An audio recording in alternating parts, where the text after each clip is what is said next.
return to glory. That will be the greatest scene in golf forever, Jim Nance. Jimmy Johnson wins his 7th NASCAR Sprint Cup Championship.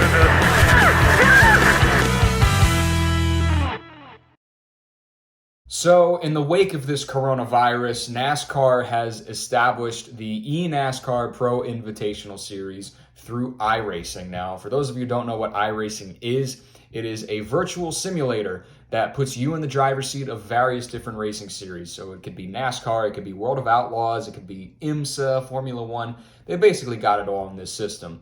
And it is so realistic that they actually go to the tracks and they laser scan and research and develop these tracks so that it's exactly like it is in real life in the simulator. The cars are very much similar as well. They really make it feel like you are in the cockpit, even though you're probably in your bedroom or in your basement. It is still definitely a video game, but it is the most realistic simulator that I have seen across any sport platform. And they have used this in the wake of the coronavirus to provide real-time content for the fans. They have been broadcasting the eNASCAR Pro Invitational Series on FS1 and Fox. Drivers from across the spectrum of NASCAR in the Cup Series, Xfinity Series, the Truck Series, they have come together. We've seen guys like Dale Earnhardt Jr., Greg Biffle, Bobby Labonte, who's a Hall of Famer, come out of retirement and participate in this series. It really is awesome seeing the entire NASCAR community come together and put this on for the fans. As I said, FS1 and Fox have picked up the broadcast with Mike Joy, Jeff Gordon,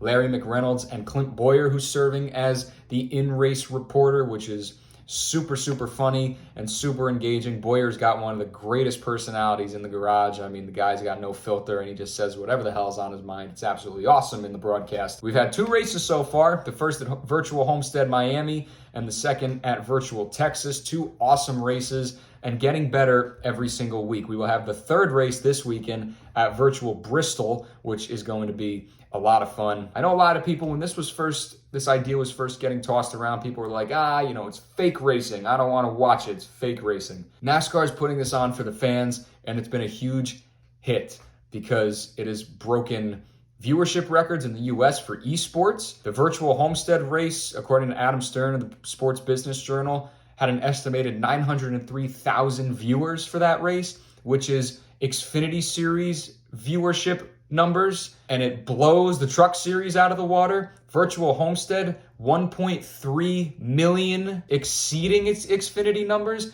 It's wild. It's absolutely awesome. The broadcast is lighthearted, and it's exactly what we need during this hiatus of not only NASCAR, but sports in general. And NASCAR is at the forefront right now of all of this. For a sport that everybody is nagging on, saying they need to get with the program, it's an old guy's sport, they're doing it.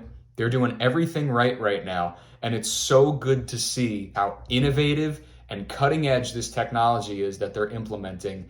And it is such a breath of fresh air for a sport that has dipped in popularity over the last decade. But it's just so awesome to see that the sport's coming together and doing this for the fans, and how much of a hit it's been. I mean, iRacing has seen a huge jump. I think an estimated 5,000 new members have signed up since this Invitational Series has started. This upcoming weekend at Bristol, they're expanding coverage of the eNASCAR Pro Invitational Series. Saturday night, they will be broadcasting online lower series with the ARCA Menards drivers in the Whelen Modified Series, and it's just going to be a precursor for the final race on Sunday. So they are expanding this. It's something I've heard that they want to try and continue to do even after this has happened, and drivers absolutely love it. And it's awesome to see guys who got their start in iRacing, like Timmy Hill, Garrett Smithley, Ty Majeski. Timmy Hill, who won the race last week. Who the hell is Timmy Hill? Nobody knows who this guy is. He's in bad equipment in the Cup Series, but just goes to show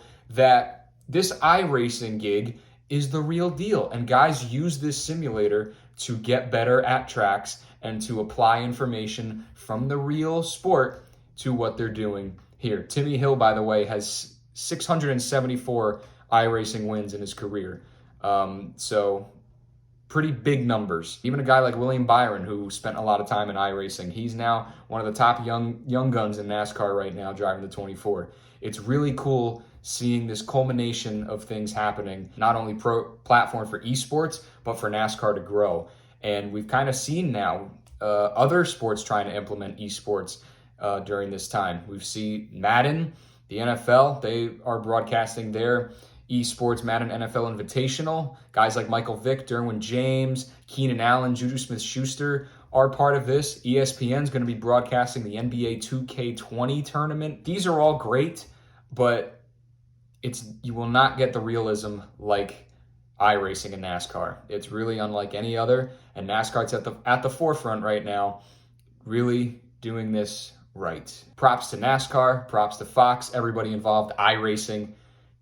It's an absolute pleasure to watch and be a fan of this sport.